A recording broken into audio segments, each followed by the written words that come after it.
थप्पा मारा तो एहराम नूर अफरोज पर चिल्ला रहा था। उसने उसे खींचकर थप्पड़ मारा।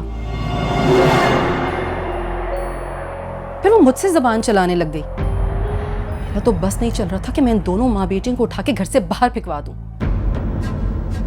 और राफेल भी इतनी डरपोक है, उसने मुझे आज भी इन्हें रवाना नहीं करने दिया।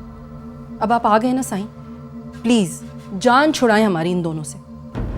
आपको उन्हें मुरीद खाने नहीं भेजना चाहिए था। बस साईं, बस बहुत हो गया। मेरी बेटी राबेल के बदले में है। मैं नहीं चाहती कि बहना की बेटी को कोई शिकायत हो जिसका हिसाब मेरी बेटी को देना पड़े। ये कोई मामूली बात नहीं है। मैं इन औरतों को अब अपने घर में नहीं आने दूंगी।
ऐसा कुछ नहीं होने वाला।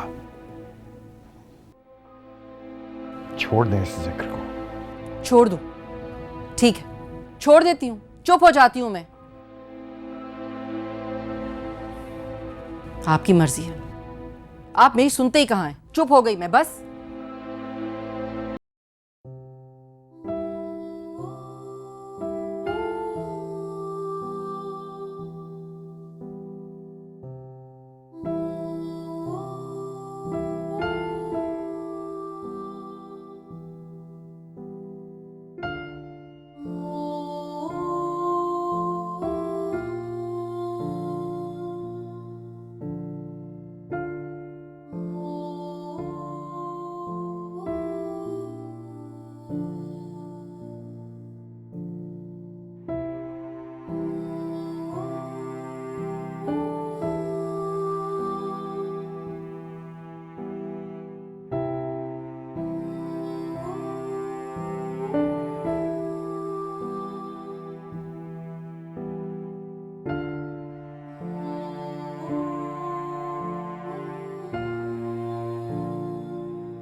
कल रात मैं कुछ ज़्यादा ही बोल गया। मैं उसके लिए शर्मिंदा हूँ और फिर मेरी वजह से आप दोनों को यहाँ आना पड़ा। इसका भी मुझे बहुत दुख है। मुझे बहुत दुख है, मैं बहुत शर्मिंदा हूँ। ये सब सुन सुन के हम तंग आ गए हैं। या तो सरपरस्त बन के हमारे सर पे हाथ रख दे या फिर हमें आज़ाद कर दे। चुप कर नूरा फिरोज, ये भी कोई बात है बार बार जुबान पे लाने की।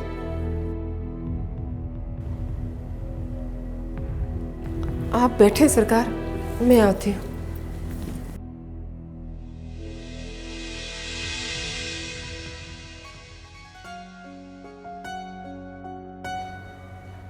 सॉरी।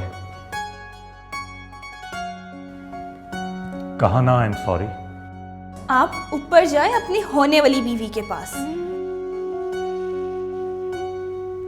कहता था ना कि मुश्किल हो जाएगा, लेकिन तब तुम एक टांग पे खड़ी थी। अब सहना क्यों मुश्किल हो रहा है? मुझे कोई तकलीफ नहीं, मैं आपको भुला चुकी हूँ। एक ही रात में? असलियत तो एक लम्हे में भी खुल सकती है। असलियत खुल जाए तो मोहब्बत खत्म हो जाती है। हाँ। नहीं, मोहब्बत को बेवफाई तक खत्म नहीं कर सकती। मोहब्बत तो इंसान की तरह होती है। कोई मोहब्बत कमजोर होती है, कोई छोटी होती है, कोई बीमार होती है, कोई अपनी जवानी में ही मर जाती है और कोई 100 साल की बूढ़ी हो जाती है, पर होती जरूर है। खैर, मेरी और तुम्हारी मोहब्बत इतनी कम उम्र में नहीं मर सकती। अगर किसी कम उम्र और कमज़ोर मोहब्बत को मुनासिब माहौल ना मिले तो वह कमज़ोर और यतीम बच्चे की तरह दरबदर होकर ख़त्म हो जाती है। ओफो, माफ कर दो ना। तुम्हें पहले ही पता है मैं कितना परेशान हूं। पहले मैं वो कबीर की बात को लेकर परेशान था और अब मैं तुम्हारी बात को सोच के। तो यूं कहिए ना कि ये कबीर का गुस्सा है जो हम पे निकाल रहे हैं आप दोनों। दोनों? हाँ, आप और आपके ताया सरकार। तो बात भी कोई मामूली तो नहीं है ना? तो इसमें हमारा क्या कसूर? हम दोनों तो आपके दर पे पड़े हैं ना, बेयारो मददगार। हाँ यार, मैं मानता हूं, पर मुसीबत है कि टलने का नाम ही नहीं ले रही। वो राबेल है ना,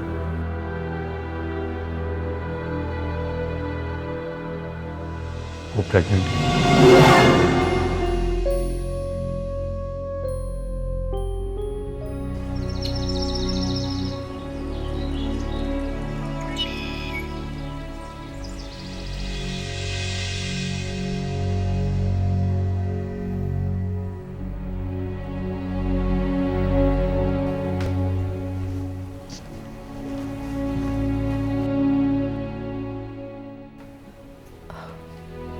एहराम, राबेल कहाँ है? जी वो सो रही है। सो रही है? क्यों? शायद उसकी तबीयत ठीक नहीं, ऐसे ही शायद बदहजमी हो गई है उसे।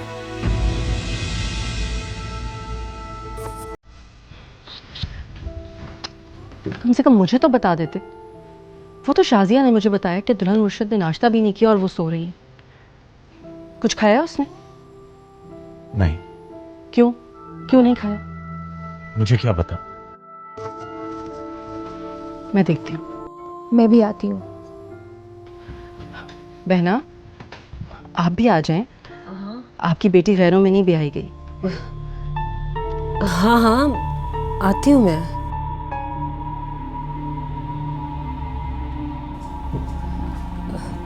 साले, बेटा तुम भी चलो मेरे साथ।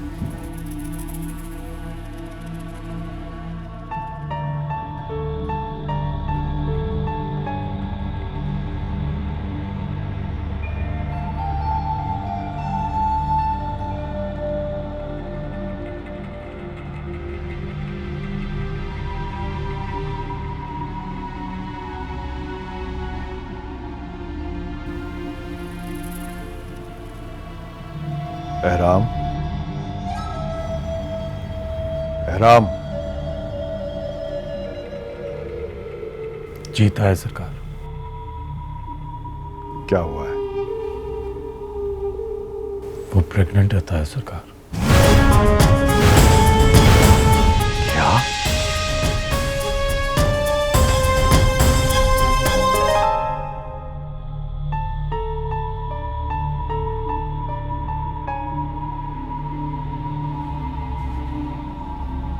राबेल, राबेल,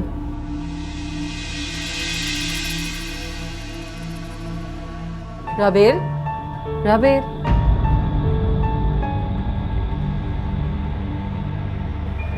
इनकी तबीयत तो बहुत खराब लग रही है। आप डॉक्टर को क्यों नहीं बुला रहे?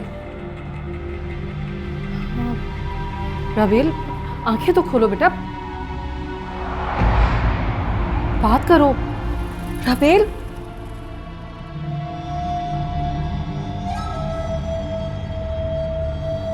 क्या हुआ इसको?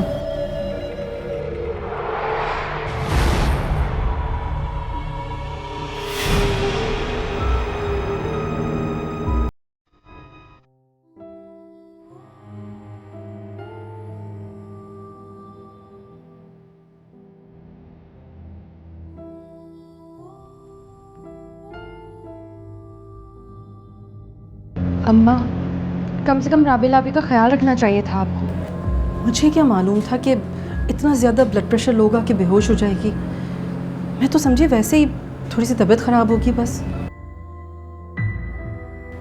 एहराम, बड़े अफसोस की बात है, तुमसे अपनी बीवी का ख्याल नहीं रखा जाता। और वो भी प्रेग्नेंट बीवी का। जी?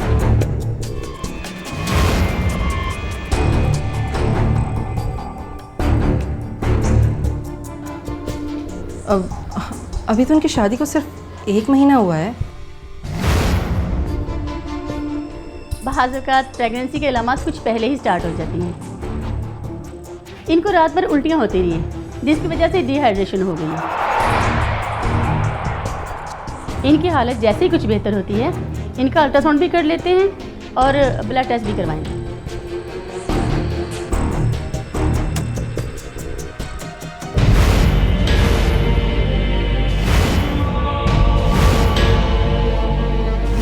अबे यार, अब ऐसी लड़कियों के साथ तो बातें नहीं।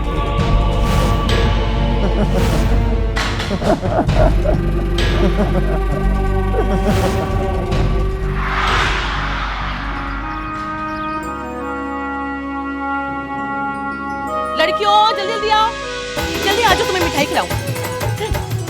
ये लो मिठाई खाओ, मिठाई खाओ। हमारे घर नन्हा सगान आने वाला है।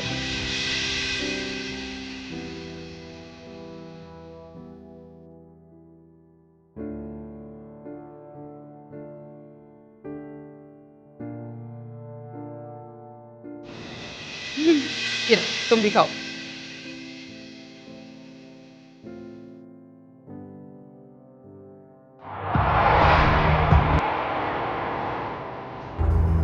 किस गुनाह की सजा है ये अदाब हम पे क्यों नाजिल हुआ? हकीकत से ना कभी भागा जाता है, ना ही ज्यादा देर तक छुपाया जा सकता है ताया सरकार।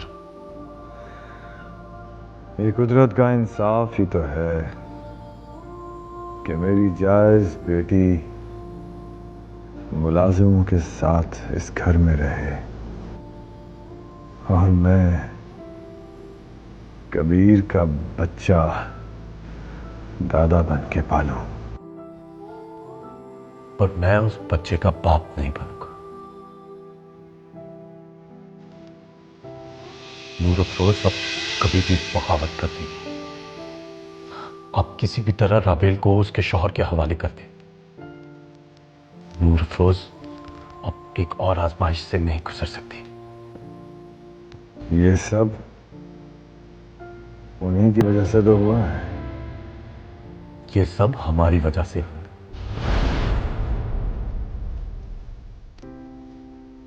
अगर हम आम शोहरों की तरह उन्हें इज्जत से रखते और इतने राज़ो न्याज ना होते तो सब ठीक होता।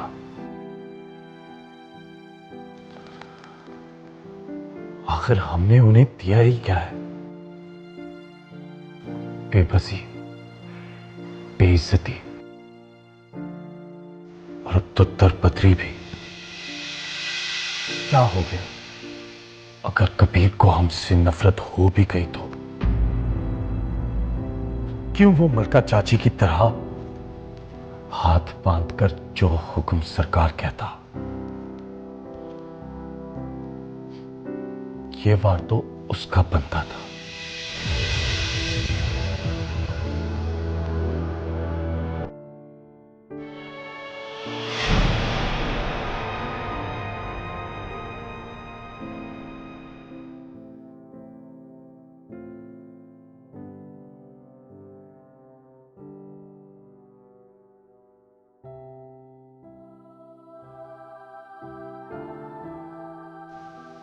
मुझे एक बार बुलाकर उनका हाल तो पूछना चाहिए था। वाकई इनका क्या कसूर?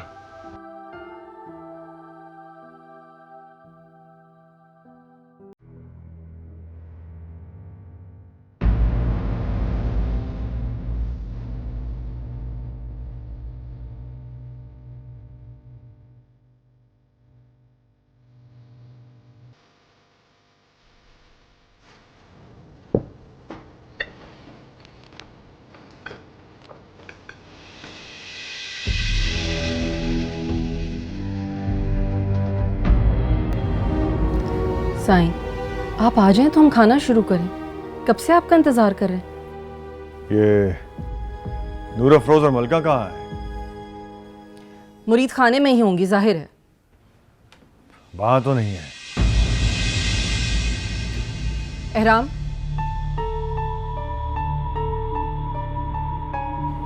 बैठ जाओ। शायद वो गेस्ट रूम में ना हो। सरकार की खैर हो। मलका मासी और नूर अफरोज कहाँ हैं?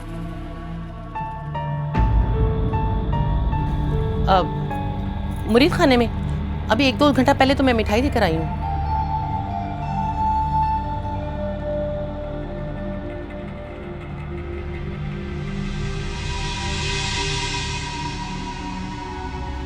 सरकार, चौकीदार तो कह रहा है कि 1 घंटा हो गया वो चली गई हैं। उनसे यही तवक्कुल। सरकार, उनका सामान तो पड़ा है। चौकीदार से क्या कह के गई हैं? एहराम, तुम्हें ज्यादा परेशान होने की जरूरत नहीं है उन मुरीदियों के लिए।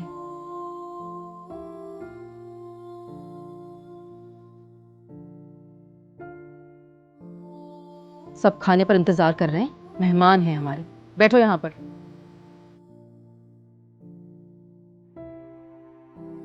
और साईं, आप भी आज खाने पर आके बैठे, हम आप ही का इंतजार कर रहे थे। अगर आ गई तो पूछ लेंगे उनसे, और अगर नहीं आई तो समझ लीजिएगा कि जहां से आई थी वहीं चली गई। लेकिन फिर भी वो हमारी जिम्मेदारी है।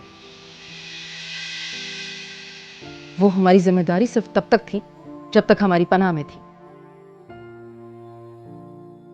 और वो कोई छोटी बच्चियां नहीं है कि उन्हें कोई उनकी मर्जी के बगैर उठा के ले गया होगा। जाहिर है अपनी मर्जी से गई होंगी। और आपकी कौन सी रिश्तेदार थी वो जो आप उनके लिए इतना तड़प रहे हैं। आइए खाना खाएं आकर।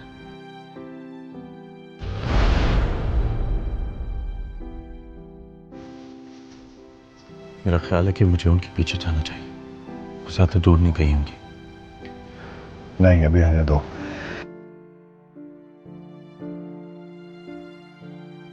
परजाई और साले बैठे हुए हैं, मुनासिब नहीं लगता।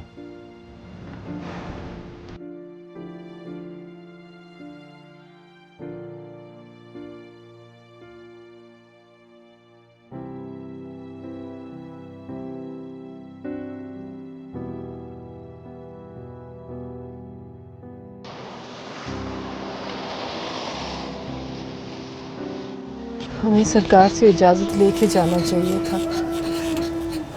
वो इजाज़त जो कभी भी नहीं मिलनी थी। हम वापस जाके माफ़ी मांग लेंगे अम्मा। हम ठीक तो कर रहे हैं ना नूरा फिरोज? हम कोशिश कर रहे हैं अम्मा। अगर जीत गए तो क्या कहना, और अगर हार गए तो हारे हुए तो हम हैं ही। सरकार बहुत खफा होगी। तुम्हारा सरकार तुम्हें कभी देखने तो आया नहीं, कभी हमारा हाल तो पूछने आया नहीं। खफा होने के लिए वो हर वक्त तैयार रहता है। हमने उसके लिए क्या कुछ नहीं किया। तुमने अपना आप खत्म कर दिया, मैंने अपना आप मार दिया। मगर कबीर की ये गलती की सजा हम दोनों को मिली, वो भी खामखा। कबीर ने कोई मामूली जुर्म नहीं किया, पीरों की इज्जत से खेला है वो। और ये पीर जो हमारी इज्जत के साथ खेल रहे हैं। इज्जत क्या, वो तो हम दोनों जीते जागते इंसानों के साथ खेल रहे हैं। जो कबीर के किसी भी अमल पे गुस्सा नहीं आता। उसने जो किया बिल्कुल सही किया उनके साथ।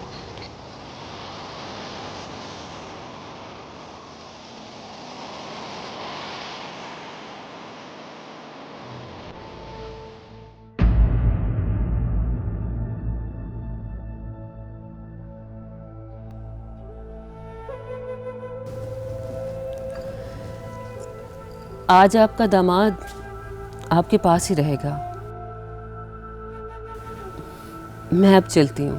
अरे बहना, ऐसी भी क्या जल्दी है? अल्लाह अल्लाह करके तो ये दिन आए हैं, खुशियों के दिन। बस अब तो मैं चाहती हूँ कि बनफ्शे की तरफ से भी कोई खुशखबरी सुन लूँ।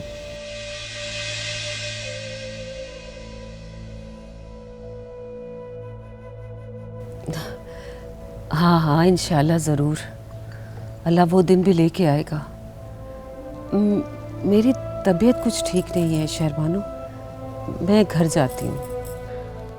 अम्मा सरकार, मैं भी आपके साथ चलता हूँ। नहीं बेटा साले, तुम दुल्हन के पास ही रुको। आप जानती हैं मुझे अपने कमरे के बगैर नींद नहीं आती। अच्छा, तो अब साले हमें दामाद बनकर दिखाएंगे। नहीं नहीं ताईजान, ऐसी बात नहीं है। दरअसल मुझे अपने कमरे और तकिए के बगैर नींद नहीं आती। इंशाल्लाह मैं कल सुबह आ जाऊंगा और नाश्ता आप लोगों के साथ ही करूंगा। साले, गुड्डी से तो इजाज़त ले लो। कल मैं सुबह आ जाऊंगा और नाश्ता आपके साथ करूंगा।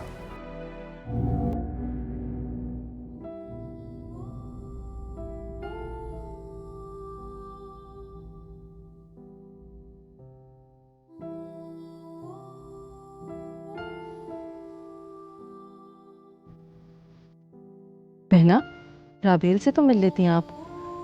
बच्ची है, पहली पहली प्रेगनेंसी है, आप चाहें तो उसे साथ भी ले जाएं। नहीं नहीं, मैं उसे साथ कहाँ लेके जाऊंगी शहरबानो। और वैसे भी अब माँ तुम हो उसकी। सुबह साले के साथ चक्कर लगा लूंगी मैं। अभी मेरी तबीयत कुछ ठीक नहीं है, घर जाके आराम करती हूँ। वैसे भी दवाई लेके सोई है वो, उसको डिस्टर्ब नहीं करती मैं। बाज़ औक़ात इंसान कितना बेबस हो जाता है, सब कुछ जानते हुए भी कुछ नहीं कह सकता। अपनी मुसीबत मेरे सर पे डाल के कितने आराम से ये लोग जा रहे हैं।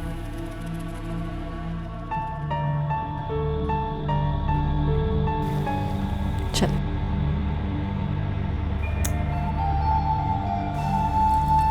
एहराम, आओ, अपनी सास को दरवाजे तक छोड़ कर आओ। क्या सोचेंगी बहना, कैसी तरबियत की है मैंने तुम्हारी। आओ।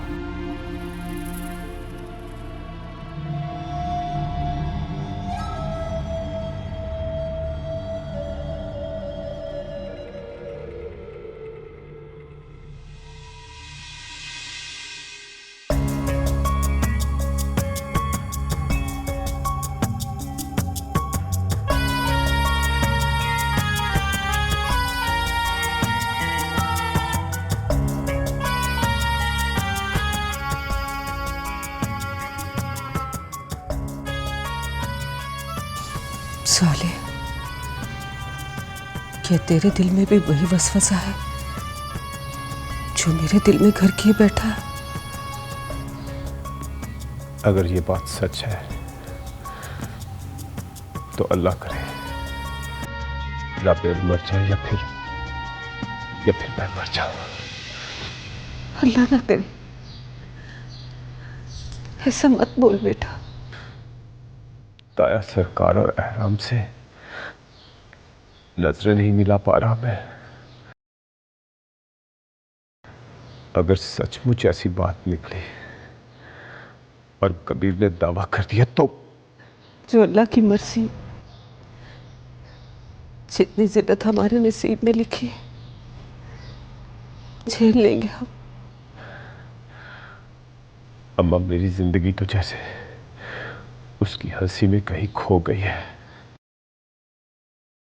वो तमाम लड़कियां मेरी आंखों के सामने भूत बनकर नाचती हैं, जिनकी इज्जत को मैं खिलौना समझता था। अपने आप से मुंह छुपाए फिर रहा हूं। कभी कभी उसकी हंसी की आवाज इतनी ऊंची होती है कि मेरे कानों के पर्दे फटने लगते हैं।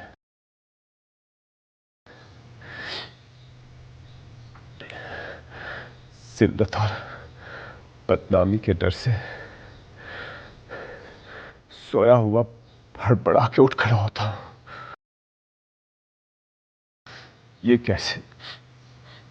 ये सब कैसे खत्म होगा अम्मा? मैं तो समझता था कि राबेल की शादी के बाद हम इस अजाब से निकल जाएंगे, लेकिन आज मेरे अंदर खौफ की एक नई लहर उठ खड़ी हुई है। कितना ऊंचा शिमला है हमारा, कितनी ऊंची शान। किस मान के साथ हम खानदान में फिरते हैं। कहीं ऐसा ना हो कोई ऐसी बात निकले कि मैं जलील हो जाऊं, जलील हो जाऊं।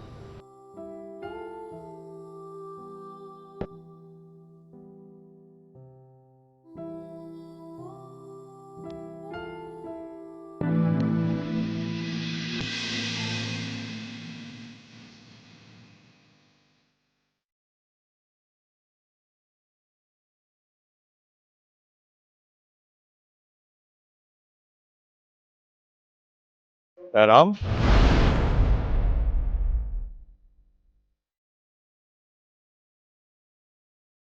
जीता है सरकार।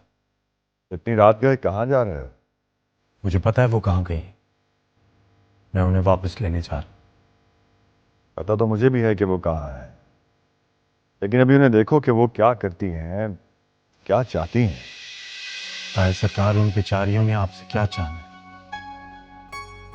ये तो उनका छोटा सा बेजरर सा रिएक्शन है, नाराजगी का रिएक्शन है। और आपने भी तो उन्हें मुरीद खाने में फेंकवा दिया। तुम्हारा क्या ख्याल है कि मैंने उन्हें अपनी खुशी से मुरीद खाने में फेंका है? घर का जो माहौल बना हुआ है, मैं ऐसे में उन्हें अंदर कहां से लाता? ताया सरकार, आपको नहीं लग रहा कि कहानी अब इख्तिताम की तरफ जा रही है? मैं आखिरी सांस तक लड़ना चाहता हूं, अपनी इज्जत की जंग, अपने खानदान के वकार की जंग, अपनी मोहब्बत की जंग। इतनी सारी चीजें दो हाथों में नहीं सिमट पाएंगी ताया सरकार।